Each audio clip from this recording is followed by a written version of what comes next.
जय श्री राधे कृष्णा। कैसे हैं आप सभी? आई होप आप सभी अच्छे होंगे। तो सभी को उत्पन्ना एकादशी व्रत की हार्दिक शुभकामनाएं।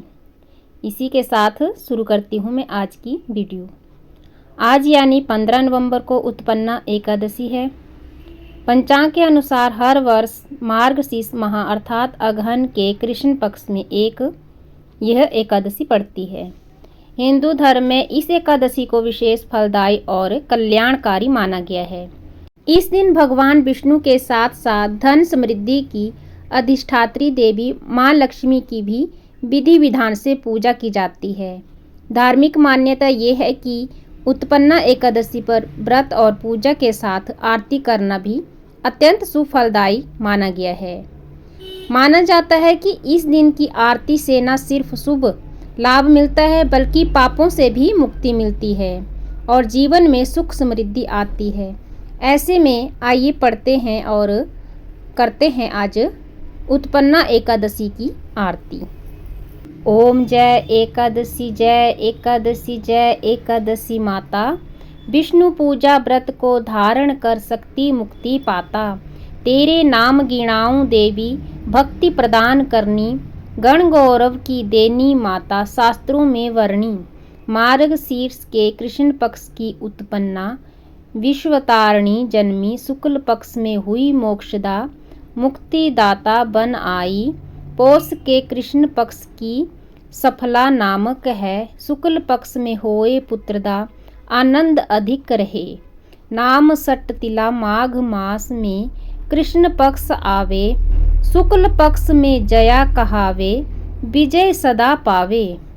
विजय फागुन कृष्ण पक्ष में शुक्ला आमलिका। पाप मोचनी कृष्ण पक्ष में चैत्र महाबली की।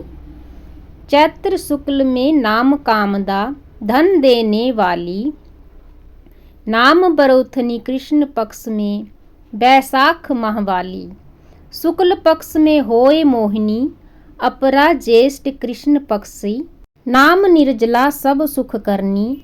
शुक्ल पक्ष रखी योगनी नाम आषाढ़ में जानो। कृष्ण पक्ष करनी देवसैनी नाम कहायो। शुक्ल पक्ष धारणी कामिका श्रावण मास में आवे। कृष्ण पक्ष कहिए श्रावण शुक्ला होय पवित्रा आनंद से रहिए। अजा भाद्रपद कृष्ण पक्ष की परिवर्तनी शुक्ला। इंदिरा अश्विन कृष्ण पक्ष में व्रत से भवसागर निकला। पापांकुशा है शुक्ल पक्ष में आप हर हरनी। रमा मास कार्तिक में आवे सुखदायक भारी। देवोत्थानी शुक्ल पक्ष की दुखनाशक मैया। पावन मास में करूं विनती पार करो नैया। परमा कृष्ण पक्ष में होती जन मंगल करनी। शुक्ल मास में होए पद्मिनी दुख दरिद्र हरनी। जो कोई आरती एकादशी की भक्ति सहित गावे। जन गुरुदिता स्वर्ग का बासा निश्चय वह पावे। तो ये थी एकादशी व्रत की आरती। एकादशी व्रत की काफ़ी महिमा बताई गई है। हर महीने 2 बार एकादशी पड़ती है, लेकिन मार्गशीर्ष कृष्ण पक्ष में आने वाली एकादशी का काफ़ी महत्व माना जाता है, क्योंकि इस दिन भगवान विष्णु से एकादशी माता की उत्पत्ति हुई थी।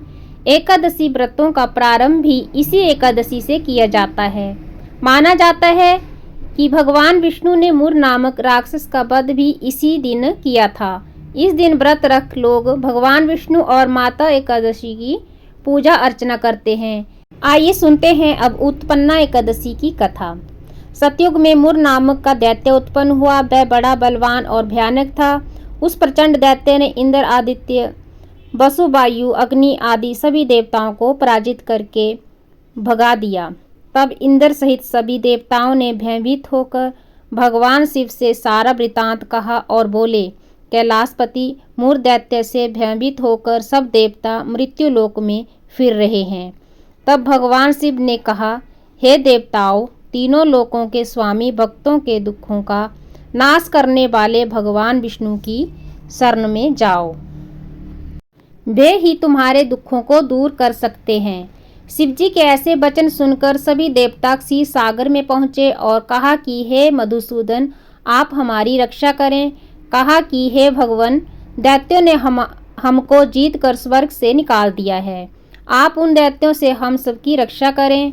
इंद्र के ऐसे वचन सुनकर भगवान विष्णु कहने लगे कि हे इंद्र, ऐसा मायावी दैत्य कौन है जिसने सब देवताओं को जीत लिया है?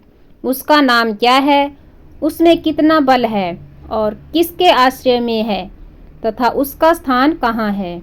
यह सब मुझसे कहो। यह सुनकर इंद्र बोले, भगवान, प्राचीन समय में एक नाड़ी जंग नामक राक्षस था। उसके महाप्रक्रमी और लोक विख्यात मुर नामक का एक पुत्र हुआ।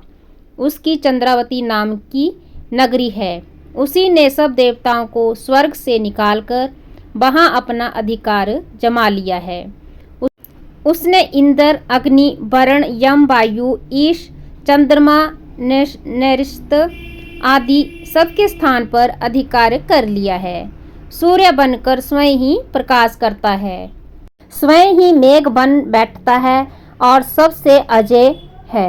हे असुर निकंदन, उस दुष्ट को मारकर देवताओं को अजय बनाइए। यह वचन सुनकर भगवान ने कहा, हे देवताओं, मैं शीघ्र ही उसका संहार करूंगा। तुम चंद्रावती नगरी जाओ। इस प्रकार कहकर भगवान सहित सभी देवताओं ने चंद्रावती नगरी की ओर प्रस्थान किया। उस समय दैत्य मुर सेना सहित युद्ध भूमि में गरज रहा था। जब स्वयं भगवान रणभूमि में आए तो दैत्य उन पर भी अस्त्र शस्त्र आयुध लेकर दौड़े। तो विष्णु ने उन्हें सर्प के समान अपने बाणों से बींध डाला। बहुत से दैत्य मारे गए, केवल मुर बचा रहा। वह अविचल भाव से भगवान के साथ युद्ध करता रहा। भगवान जो जो भी तीक्ष्ण बाण चलाते वह उसके लिए पुष्प सिद्ध होता। उसका शरीर छिन्न छिन्न हो गया, किंतु वह लगातार युद्ध करता रहा। दोनों के बीच मल्लयुद्ध भी हुआ। 10,000 वर्ष तक उनका युद्ध चलता रहा, लेकिन मुर नहीं हारा।